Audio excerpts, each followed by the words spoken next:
Breaking news, diduga dibunuh, mayat Mastawan tergeletak di Jalan Umum Tebing Ayek.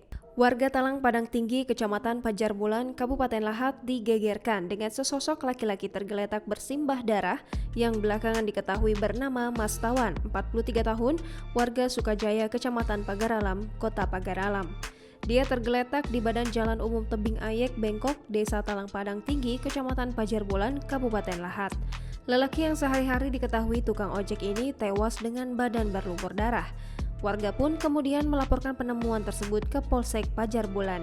Kapolres Lahat AKBP Ahmad Gusti Hartono SIK melalui Paur Humas Aibtu Lispono mengungkapkan mendapat laporan tersebut anggota Polsek Pajar Bulan bersama anggota identifikasi Inafis Polres Lahat menuju lokasi dan langsung melakukan olah TKP. Dilanjutkannya, korban tergeletak di tengah jalan dalam keadaan berlumuran darah dan ditemukan luka tusuk di bagian dada sebelah kanan, luka tusuk pada punggung dan pundak sebelah kiri, dan dalam keadaan sudah meninggal dunia.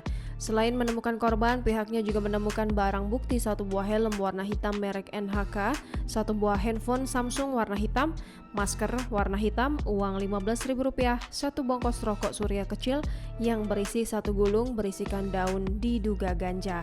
Selanjutnya, setelah selesai dilakukan olah TKP, korban dibawa ke Rumah Sakit Umum Basemah Pagaralam guna dilakukan pemeriksaan.